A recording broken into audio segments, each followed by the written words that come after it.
In my opinion, the second Neverwinter Nights is the best general party RPG of all times. Let me explain. We all do like Dragon Age, right? At least the first game. Why do we like it? Because of dialogues, story and characters, right? Well, except the default look of Alistair, which is almost the main character. Sorry, my personal pain. Anyways, role-playing system and combat in general are not that good in this game, especially if you will pick a blood and battle mage professions that will break the game. There is no proper class system or a lot of variation in how we build a character. Overall, Dragon Age is not a classical D&D party game, yet there are a lot of players that would like this type of game. On the other hand, let's take a look at Icewind Dale, for example. Great game with a lot of classes, combat-oriented gameplay, and overall, this game filled with D&D atmosphere, right? But what's about the writing, dialogues, all this stuff? You could barely see it in the game.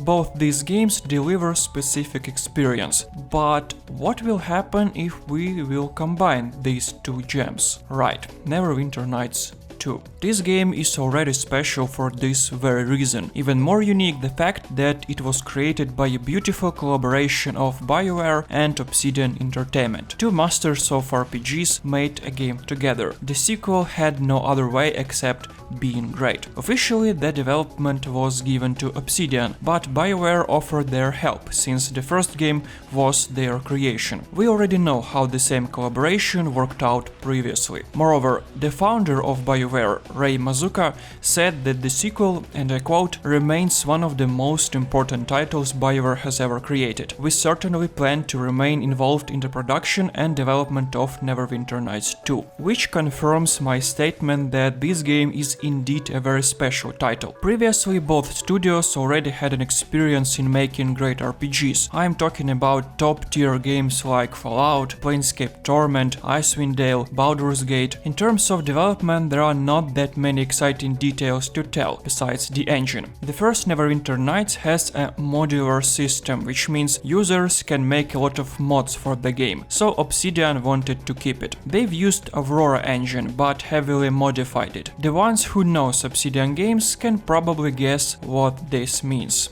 Yeah, some issues with scripting. So let's talk about the technical side of the game. On most part, the game works completely fine on modern systems, but some players could encounter stutters, or the game could lag if you will turn the camera. It can wreck your FPS, but no worries, it is completely fixable. Just download the DLL file and unpack it in Neverwinter Nights directory. Worked like a charm. I'll leave a link in the description. However, it didn't help me with micro freezes at the beginning of every gaming session. Once you start the game, the first inventory appearance could take a while. Still not that crucial to ruin the experience. Also, I had a dialogue interruption from time to time. Sometimes it can be every phrase, sometimes there was no such a problem. Perhaps you had already had one tankard too many for the day, but...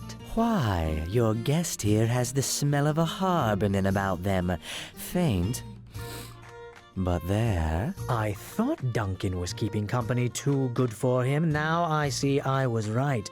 Duncan, you could learn a few things from your guest. Usually characters speak slowly, pronouncing every word, so it can be taken as a feature, not a bug, yeah. Perhaps Obsidians haven't released not even a single game without some sort of problems with glitches, scripting issues, or simply game-breaking bugs. After all these years, it's not even a meme at this point. I take it more as a business card from this studio. Occasionally you could encounter gaming situation that feels wrong. For example, almost at the end of the game you should fight Black Garius in the courtyard of the Crossroad Keep. In this cutscene he should summon a Nightcrawler, a huge shadow creature, in order to trigger the script that starts the fight. In my case, Black Garius hasn't summoned it. The script wasn't triggered, so I couldn't continue my playthrough. I simply was fighting him for the eternity. How convenient. To fix this, I needed to relaunch the game. The funniest part is noticed that I also needed to close GOG Galaxy 2. I have no idea where's the connection, but anyways,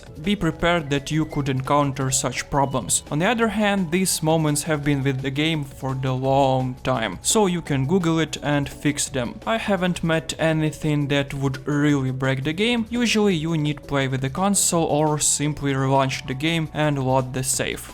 That's it. As for the price, it is totally worth it. Before I started making this video, I've seen it on sale, I don't know, perhaps once in 2 years, but after I bought it for full price, it has been on sale at least 3 times already. Story of my life, yeah. So my advice, do not wait for the sale. It's not that expensive, plus you'll get a ton of gaming hours. Heck, only the main campaign took me more than 50 hours to complete, and I even haven't touched the add-ons. I honestly don't want to sound like a fanboy, but I probably will. Visually, this game is gorgeous. I really do believe this. For 2006, this game has so many graphical features like detailed reflections, hot air effect, dynamic lighting. Neverwinter Nights 2 perhaps is the first game, at least that I played, where I've met shadows as the unique enemy, and even more impressive how it is visualized through light and darkness. In addition, don't get me even started about the visual effects. There are so many of them and they look so good. Moreover, it's not just about typical fireball or chain lightning that we've seen in a lot of RPGs. There are dozens of great unique visuals and gameplay decisions too. How about tentacles with cold effect or a ball of positive energy that lights the room? Maybe you want the opposite, a death ray of negative energy. The best part of it all, that visual effects and combat in general don't look like a chaotic mess. I always knew what was happening on the screen. Status effects are easily readable. If your character is poisoned or has a disease, you can see a green glow, or if you're buffed, we can see a light beam, or if character is paralyzed, it will not move, and so on and so on. If sometimes you will be lost or will have a problem with understanding what in the hell is going on, there is a status bar near the character's portrait. To be honest, at first UI could look like some port from MMORPG like Lineage or World of Warcraft. When I first played Neverwinter Nights 2, it took me some time to get used to it. It felt like I was sitting behind a wheel of a space shuttle. After an hour or two, all pieces will start coming together. Interface is customizable, informative, could look clunky sometimes, still overall it is well designed. There is no need to open sub-windows or to read a lot of text. Almost every needed menu has a hotkey or a button on a screen. Let's say you need some time for the adjustment period, but then you will understand how user interface is really great. Perhaps I could take a bit larger font size, but don't take it too seriously. After all, I'm an old blind man. Also would like to talk about the characters' animations. I didn't find online a confirmation whenever this is a motion capture or not, but I think it is. Overall it looks great, but some of the movements seems a bit over dramatic, for example, death movement. Also, there are not that many animations. After some time it gets really tedious, if I could say so. When you've seen the same movements over and over, it can get to the extent when it causes frustration, if you really pay attention to it. Facial animations are a bit off too.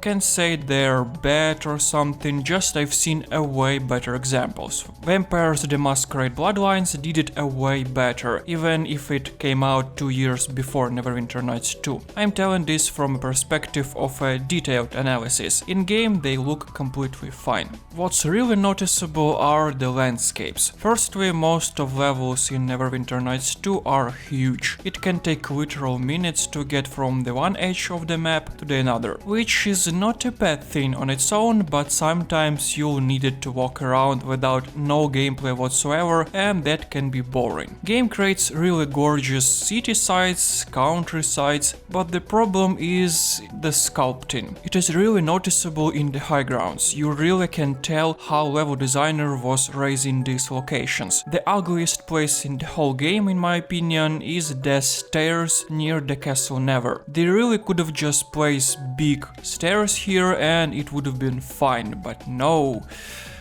Sorry, I just can't ignore such a downside. Or upside if we're talking about the mountains for this game. Once again, it's not that crucial for players' perception or the atmosphere, still I can't not pay attention for that matter, especially if we will call it a review. As for the gameplay, it is pretty straightforward turn-based classical party RPG. The game formed on D&D 3.5 rules, which means that Warlocks is fine here. Honestly, I never cared about tabletop or about its rules. I like playing turn-based RPGs, it is all I need to know. Perhaps the best part about Neverwinter Nights 2 in terms of gameplay is the number of classes and how do we play them. There are 15 basic classes you can choose from, and the best part that we can combine them. When I was playing this game for the first time in middle school, I picked a warrior, then I also have taken a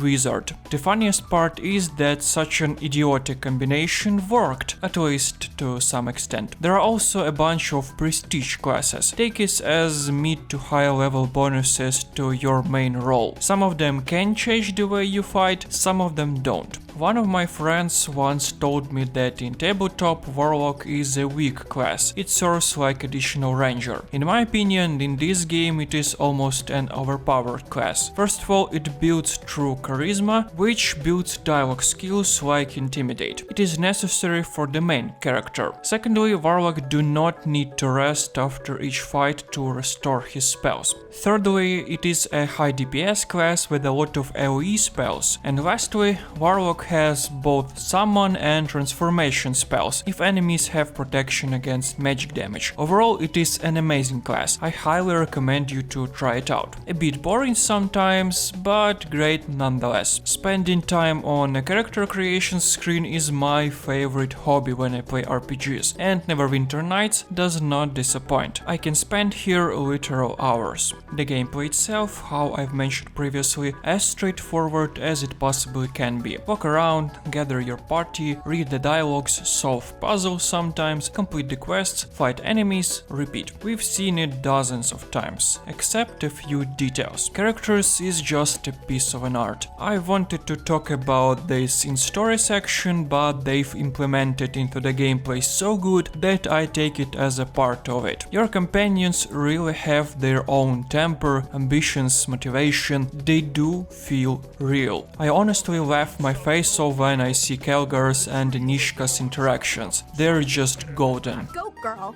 I've never heard that one before, Stumpy. Ah, you're not trying. That's a nickname, not an insult. We Iron Fist call our own children Stumpy, you skinny bull. Ah. Skinny bull? That doesn't even make any sense. Go back to your drinking, Moss Breath. At least you're good at that. Amateurs. Amateurs? Why, the spoiled princess thinks she's better than us, Kelgar. A bold claim from an academy dropout, seems to me. You two wouldn't know an insult if it walked up and bit you. Well then, why don't you show us how it's done, Firehair? Firehair. Imaginative and biting, with just the slightest hint of wit. Is that really the best your demon blood can squeeze out, Tail for Brains? My brain's... The game introduces you with this real interaction system through perhaps the best tutorial I've ever played. It has an interesting little story relations between the people from your home city. It shows you all needed mechanics with the fashion, and you can skip it on the most part if you want to. On a paper, dialogues with the characters sounds like something special. In reality, it works like in Dragon Age. Find an NPC, talk with it, get it into your party, learn the backstory, and then after scripted events you will progress your relations. Then open new dialogue lines. The biggest downside, in my opinion, that besides the main and personal quests, companions have not much to tell. Like, they have some number of written words and that's it. In Mass Effect or Dragon Age or in KOTOR you got new interactions almost after every mission. But here, at the middle of the game, you can complete most of the personal quests and talk about everything the characters can offer. Then you can hear something new only during the main quests. Enjoy while it lasts, how they say. As for the combat, it's great. It is spectacular, as I mentioned previously, simple enough for players that are new to turn-based RPGs. At the same time, it has some deepness in terms of tactic, both for you and enemy. If you want just to play with your main character, it's fine. If you want more control, we can set companions' behavior or set quick commands, or you can control them by yourself, it's up to you. There are many ways how you can fight. Closer to the middle mark of the game, combat will become more intense. Usually you will encounter well-rounded packs of enemies with tanks, mages, DPS dealers. The game will force you to be more attentive to skills, buffs, negative effects, but most importantly, your target prioritization. The thing is that sometimes the main campaign has strange difficulty spikes. Some of the fights could be either too easy or extremely hard, depending on your class. For instance, in one mission you will be completely alone without your companions, and you will be needed to go through narrow corridors. That could be a challenge for a bard, for example. Or some bosses can be nearly unbeatable unless you will gather a perfect party with all needed resistances and buffs, which is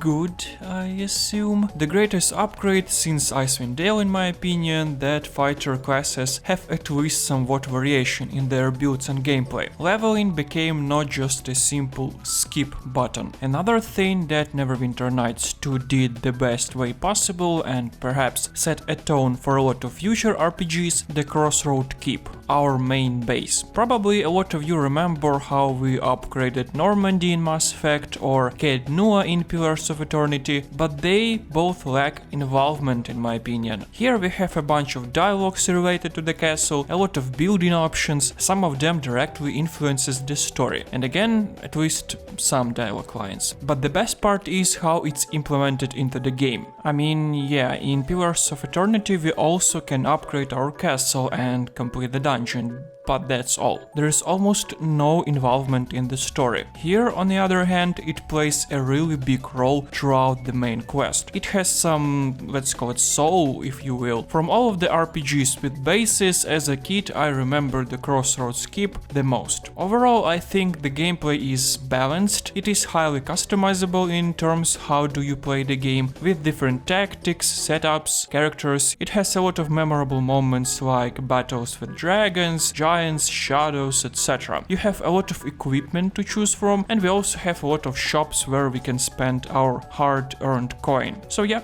it is great, still one of the best RPGs in my opinion. And now let's talk about the story. I personally subject it apart from other typical saving the world RPG tales. Yes, on the outside it is a really common, the great evil will consume us all, we should unite to fight it back. Moreover, you even should find allies like in almost any other BioWare game. We've seen it I don't even how many times, but as they say, the devil is in the detail. The central storyline revolves around your duel with the main bad guy, the King of Shadows. The trick here is that he is not a bland, typical I want to conquer the world or mommy didn't kiss me before I sleep type of antagonist. It's not just a bland character that should be fought because it's RPG and we need a quest to complete. In my opinion, the biggest advantage before other similar Save the World RPGs is that the King of Shadows has a really deep and genuinely tragic backstory. It really evokes some feelings in me. I really wanted to invest my emotion into this character. Let me explain. Once, long time ago, there was an ancient elven dwarven empire called Ilfarn. At some point, their nation being threatened by other country, thus there appeared a need of doing something to